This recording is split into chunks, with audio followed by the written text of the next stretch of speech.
This moment that you're watching was the last day of my 93-year-old grandfather's life, the only living grandparent that I had left. Last week when I saw him, I asked him if it was okay for me to bring my piano to play for him. He said yes, and I have a story to tell you as to why this moment was so special for me. So thank you for being with me and listening in one of the most important moments of my life.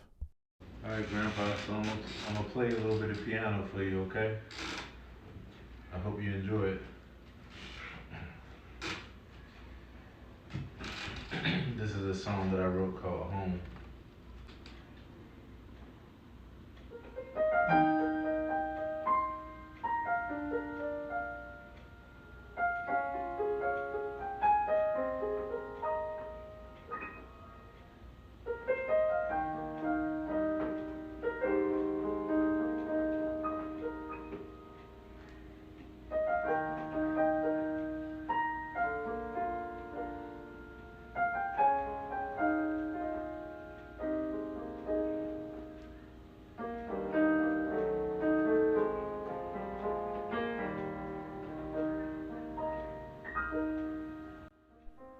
I wrote this song Home to represent life's cycles, the full circle moments that happen every day and every moment in life.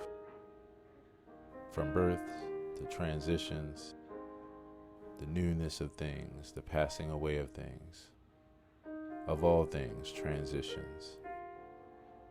The questions we have in life, the experiences we go to find out the answers to those questions, the conclusions we come to, and then the process starts all over again in the same part of our life or another part of our life.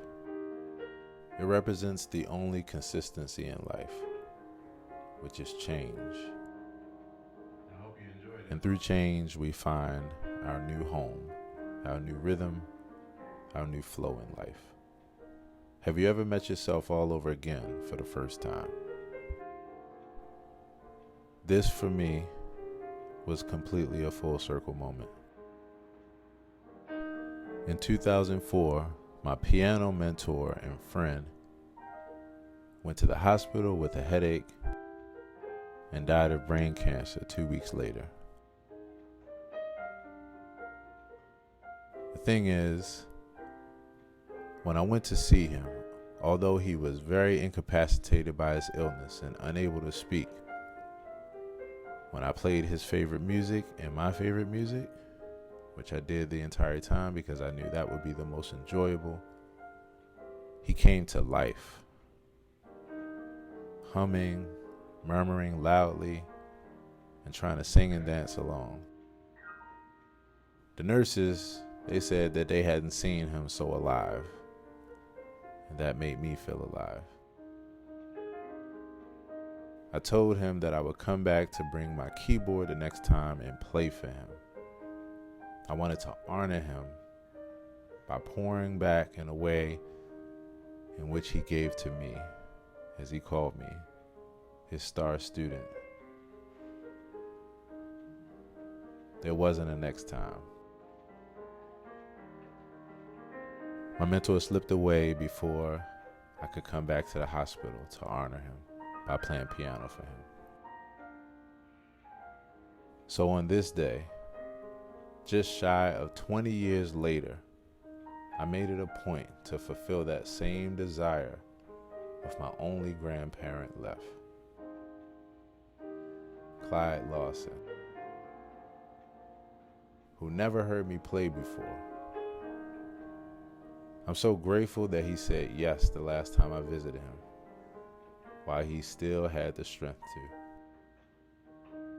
In this moment, I wasn't sure how much longer he had before his time. And of course, it was this day. But during the last several months, I'm happy to say that we had the chance to build a relationship and have conversations, something that we never had in life until now. He went from me having to remind him each time I came who I was, just because of where his mind was and how the sickness had taken effect, to him not only remembering me, but telling my mom, as recent as the last week, how much he missed me. In the midst of his toughest moments, where he was sad and regretful, I was always striving to take him in a different direction, for us to talk about some things that he found interesting. And I'm happy to say that I was always successful. And it's the thing I would say that put a smile on his face and made him have just as good of a time as I was having spending with him. Through all his tough moments, he still found a way to give that pleasant smile. And I did my best to make him feel understood, heard, appreciated, and cared for. And I know he appreciated that.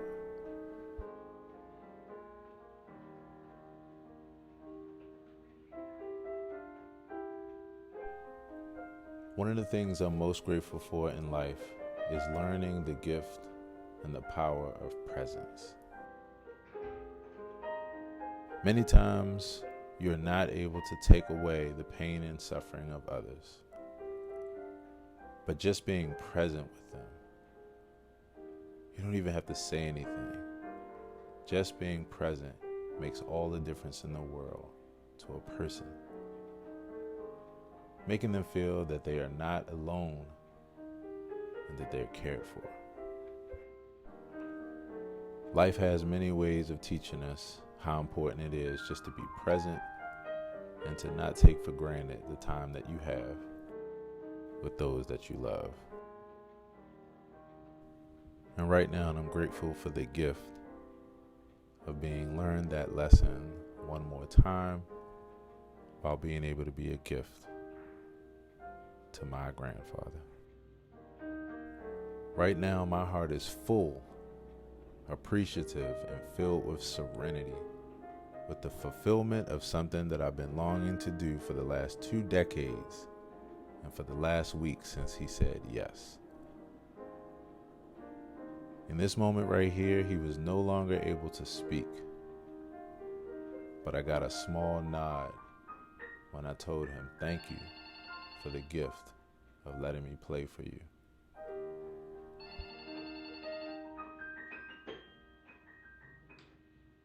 Thank you, Grandpa Clyde Lawson. We gave each other life in the midst of transition. I love you.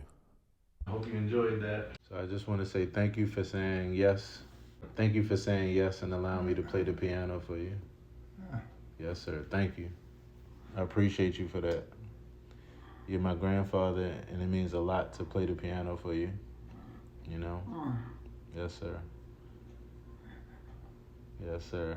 I'm the first musician in our family, so it means a lot to play for my grandfather.